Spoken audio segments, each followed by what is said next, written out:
Baiklah, para pelajar SMP kelas 8 dimanapun berada, kali ini kakak akan melanjutkan pembahasan soal ulangan umum SMP kelas 8 semester 2 mata pelajaran Matematika. Saat ini kita memasuki bagian keempat, dan pada bagian ini kita akan membahas soal dari nomor 16 sampai dengan nomor 20. Bagi adik-adik yang baru bergabung, kakak beritahukan bahwa soal yang dibahas ini adalah soal ulangan umum tahun lalu yang keluar di Kabupaten Gianyar, Bali. Mari kita mulai saja. Kita sekarang memasuki soal nomor 16. Perhatikan gambar berikut. Kita diberikan sebuah gambar balok, kemudian permintaan soal adalah daerah yang diarsir adalah A. Diagonal ruang, B. Bidang frontal, C. Diagonal sisi, D. Bidang diagonal. Ayo, siapa yang bisa menjawab pertanyaan ini? Sudah bisa jawab langsung? Mari kita perhatikan komponen balok dan kubus. Misalnya kita diberikan balok seperti berikut. Untuk memudahkan, kita beri nama terlebih dahulu balok berikut. Dimulai dari pojok ini, kita beri nama A, kemudian berikut ke sini B, C, dan D. Ini alasnya sudah kita beri nama. Memberi nama alas balok itu harus muter ya, boleh ke arah ke sini gitu ya, atau ke arah sebaliknya. Tidak boleh hurufnya acak-acakan. Kemudian untuk memberi nama atapnya, maka harus dilakukan pola yang sama dengan alasnya. Kalau A-nya mulai dari sini, maka huruf berikutnya harus dimulai dari lurusannya A itu di sini. Ini E, kemudian ke sini F, G, H. Jadi balok ini sudah bernama A, B, C, D, E, F, G, H. Pemberian namanya tidak boleh sembarangan ya, harus seperti itu. Jadi tidak boleh acak-acakan hurufnya. Mari kita lihat komponen pertama. Ya, kita diberi garis yang merah ini, garis HF. Garis HF ini namanya adalah diagonal bidang. Ada yang bilang diagonal sisi. Sama saja itu ya. Kemudian kalau kita beri garis satu lagi ini, tentu saja DB ini juga diagonal bidang atau diagonal sisi, sama dengan HF ini. Dan ada banyak diagonal bidang dan diagonal sisi yang lain lagi yang bisa dibuat. Misalkan dari E ke G, dari A ke C. Intinya adalah diagonal pada setiap sisinya. Makanya disebut dengan diagonal sisi atau diagonal bidang. Kemudian kalau kita perhatikan bidang berikut yang dibentuk oleh diagonal bidang DB, kemudian sisi BF, diagonal FH, dan sisi HD ini, atau kita sebut saja bidang HFBD gitu ya, dan HFBD, maka ini namanya adalah bidang diagonal. Jangan sampai ketukar ya, yang tadi diagonal bidang, diagonal yang terletak pada sebuah bidang. Sementara ini bidang HFBD ini adalah sebuah bidang, maka disebutnya bidang diagonal. Kemudian kita tarik garis dari E ke C, maka garis EC ini disebut dengan diagonal ruang. Tentu saja ada diagonal ruang yang lain yang bisa ditarik di balok ini, misalnya dari A ke G, atau dari D ke F, atau dari B ke H. Nah, dari pembahasan ini, maka kita bisa menjawab soal yang di sebelah ini. Baik, yang mana jawabannya? Iya, benar. Yang pilihan D, bidang diagonal. Soal nomor 17. Sebuah dadu dirancang sedemikian rupa sehingga jumlah angka pada alas dan atas selalu sama untuk setiap posisi dadu. Jaring-jaring dadu tersebut adalah. Baiklah, ini pilihannya. Jadi ini adalah jaring-jaring kubus yang nantinya akan dibuat dadu katanya. Dan itu dirancang sedemikian rupa sehingga jumlah angka pada alas dan atas itu selalu sama. Jadi kalau siapapun jadi alas dan atasnya, jumlah angka yang ditunjukkan selalu tetap. Mari kita perhatikan ya. Untuk menjawab soal ini, kalian harus tahu bahwa antara bagian alas dan bagian atas dalam sebuah dadu itu biasanya berjarak ada penyelanya satu kotak. Misalnya, kalau seandainya 4 ini kita jadikan alas, maka atasnya adalah 1 ini. Atau kalau 5-nya kita jadikan alas, maka atasnya adalah 2 ini. Nah, itu akan mudah dilihat kalau seandainya kotaknya berjejer lurus begitu ya. Mari kita mulai saja dari pilihan A. Kita perhatikan. Seperti yang kakak bilang tadi, kalau 4 ini kita jadikan alas, maka atasnya adalah 1 ini. Sehingga jumlahnya adalah 4 tambah 1, yaitu 5. Tetapi kalau seandainya 5 ini kita jadikan alas, atasnya adalah 2 ini.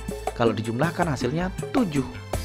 Berarti bukan itu jawabannya. Kenapa? Karena jumlahnya nggak selalu sama. Tadi jumlahnya 5, sekarang jumlahnya 7. Jadi option A ini sudah gugur. Kita lanjutkan ke option B. Kalau seandainya 5 ini kita jadikan alas, maka atasnya adalah 4 ini. Jumlahnya adalah 9. Kemudian kita coba 1 ini jadikan alas, maka atasnya adalah 3 ini. Jumlahnya adalah 4. Tidak sama juga. Jadi pilihan B juga tidak benar. Akan sedikit sulit yang pilihan C karena kita tidak punya yang berbaris 3 seperti itu ya. Tapi tidak apa-apa, kita coba lihat. Pada pilihan C ini, seandainya kita jadikan 5 ini sebagai alas, maka di sebelah kanannya adalah sisi kanannya adalah 2. Sementara yang akan menjadi sisi belakangnya adalah 6 dan sisi kirinya adalah 4 ini. Yang akan menjadi sisi depannya adalah 1. Dan atasnya adalah 3 ini. Baik, kita jumlahkan. Alasnya 5, atasnya 3. Itu jumlahnya 8. Kemudian sisi kanannya tadi kita bilang adalah yang 2 ini. Sementara sisi kirinya adalah yang 4 ini. Kalau dijumlahkan hasilnya 6. Tidak sama juga. Sehingga pilihan C juga tidak benar. Mari kita tinjau sekarang pilihan D. Pilihan D, taruhlah kita memakai alas adalah yang 5 ini.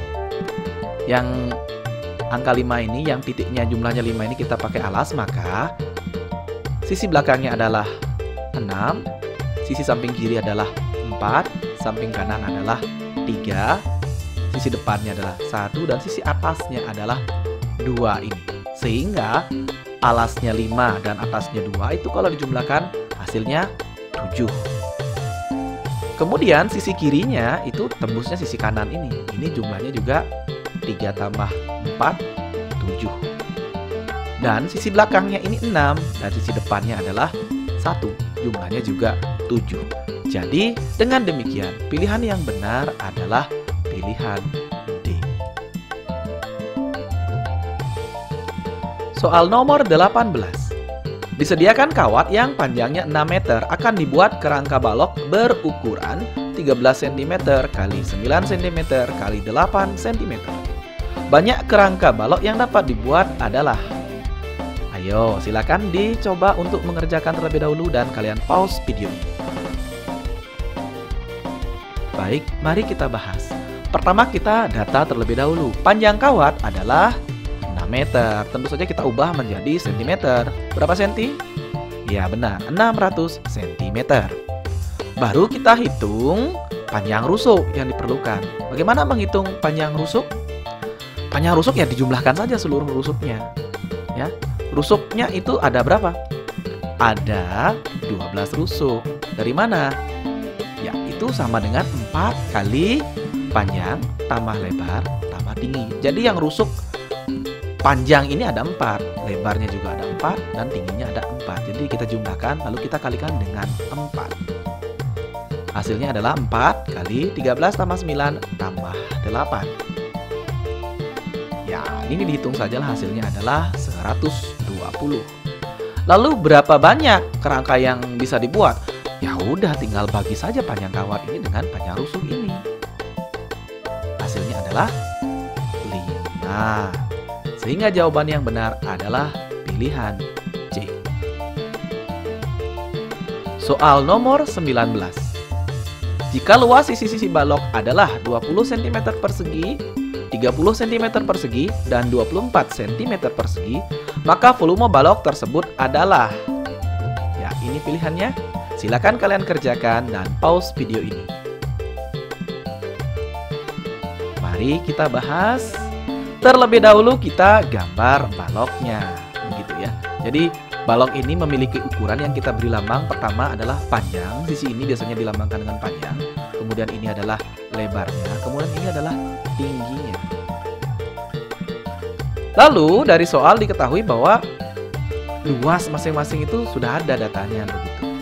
Luas masing-masing sisi balok. Jadi sisi yang depan sama dengan yang belakang, atas sama dengan bawah, kanan sama dengan yang kiri. Mari kita coba kalikan ketiga luas yang diketahui. Luas pertama, luas kedua, luas ketiga. Anggap saja luas pertama ini adalah luas sisi bawah ini. Maka luasnya adalah panjang kali lebar, panjang kali lebar. Kemudian kita kalikan dengan luas yang kedua. Luas yang kedua anggaplah sisi yang depan ini atau sama dengan sisi yang belakang ini ya. Itu adalah panjang kali tinggi. Yang ini kan tinggi jadinya. Kemudian kita kalikan dengan luas ketiga. Ya, anggap saja luas ketiga itu yang samping ini, sehingga hasilnya adalah L kali T. L kali T. Mari kita perhatikan, dari perkalian ketiga luas ini, kalau kita ringkas, P-nya ini muncul dua kali, sehingga jadinya adalah P kuadrat. Demikian juga L-nya ini muncul dua kali, jadinya adalah L kuadrat. Dan T juga demikian, sehingga ini hasilnya adalah P kuadrat kali L kuadrat kali T kuadrat. Atau kalau kita ringkas, kalau kita gabung terlebih dulu P kali L kali T-nya jadinya seperti ini, P kali L kali T kuadrat. Nah, kalian sudah tahu bahwa P kali L kali T ini rumus apa? Ya, benar, itu adalah rumus volume, sehingga ini adalah bentuk lain dari volume kuadrat. Sehingga dengan demikian, kalau kalian ditanya volume, bagaimana? Ya benar, ya akarkan saja perkalian ketiga luas ini. Jadinya volume sama dengan akar L1 kali L2 kali L3. Mari kita masukkan angkanya. Akar 20 kali 30 kali 24. Ayo, berapa jawabannya? Bagaimana cara menghitungnya? Apakah kalian mengalihkan terlebih dahulu baru diakarkan? Ya boleh seperti itu, tapi itu ya jadi angkanya jadi besar, jadi agak sulit. Kalau saran kakak, lebih baik kalian pecah terlebih dahulu angka-angka ini menjadi perkalian. Misalnya 20, paling gampang itu adalah berapa? 4 kali 5, betul. 30 adalah 6 kali 5. Sementara 24 adalah 4 kali 6. Kalian perhatikan, masing-masing angka muncul 2 kali. 4 muncul 2 kali, 5 muncul 2 kali, 6 muncul 2 kali. 4 kali 4 kalau diakarkan itu adalah 4. 5 kali 5 kalau diakarkan ya 5. Demikian juga 6 kali 6 akarnya adalah 6. Sehingga ini jadi mudah. Jadi 4 kali 5 kali 6. Jadi berapa? Ayo. Iya, betul sekali. Jadi 120. Sehingga jawaban yang benar adalah pilihan D. Soal nomor 20. Sebuah prisma tegak alasnya berbentuk segitiga siku-siku dengan ukuran sisi 3 cm, 4 cm, dan 5 cm. Jika tinggi prisma 10 cm, maka volume prisma adalah... Nah, ini pilihannya. Silakan kalian coba terlebih dahulu dan pause video ini. Mari kita bahas bersama. Nah, ini gambar prismanya ya. Prisma ini alasnya berbentuk segitiga siku-siku. Kita masukkan ukuran yang diketahui. Pertama, ukuran alasnya katanya yang berbentuk segitiga siku-siku ini ukurannya adalah 3, 4, 5. Nah, di sini kita tahu bahwa yang paling panjang ini adalah sisi miringnya, sementara 2 ini adalah sisi siku-sikunya. 3 di sini, 4 di sini, 5 di sini. Karena 5 adalah sisi terpanjang, jadi dia adalah sisi miring. Kemudian tinggi prisma kita tulis di sebelah sini, ini 10 gitu ya. Pertama-tama kita hitung terlebih dahulu luas segitiganya. LS ini kakak singkatan dari luas segitiga. Bagaimana rumus luas segitiga? setengah alas kali tinggi. Ya tentu saja yang dimaksud alas di sini alas segitiganya kali tinggi segitiganya. Jadi kita perhatikan segitiganya terlebih dahulu yang sisinya adalah 3, 4, dan 5. Karena ini adalah segitiga siku-siku, maka alas dan tingginya itu terletak pada sisi siku-siku. Alas dan tingginya terletak pada sisi siku-sikunya. Kalau 3 ini kita anggap tinggi, maka 4 adalah alasnya. Dan sebaliknya, kalau 3 ini adalah alas, maka 4 ini tingginya. Sehingga luas dari segitiga ini sama dengan setengah kali 4 kali 3. Hasilnya berapa? Ya, 6 hasilnya. Baru kita menghitung volume dari prismanya. Volume prisma itu rumusnya adalah luas alas kali tinggi. Nah, sekarang alas yang dimaksud adalah alas prisma. Dalam hal ini, alas prisma itu adalah luas segitiga yang tadi itu. Sehingga ini jadinya volume prisma sama dengan luas segitiga kali tingginya si prisma. TP ini tingginya prisma, yang ini. Sama dengan 6 kali 10. Hasilnya berapa? Iya, 60. Sehingga jawaban yang benar adalah pilihan A. Demikianlah adik-adik, kakak sudah membahas 5 soal pada video kali ini. Kita akan lanjutkan pada video pembahasan berikutnya. Kalau kalian beranggapan atau merasa bahwa video ini membantu kalian dalam belajar, jangan lupa kasih jempol dan tinggalkan komen di video ini. Dan bagi kalian yang baru bergabung dengan channel ini, jangan lupa subscribe dan nyalakan notifikasinya, sehingga kalian selalu dapat mengikuti perkembangan dari video-video yang diunggah pada channel ini. Terima kasih, sampai jumpa pada video pembahasan berikutnya.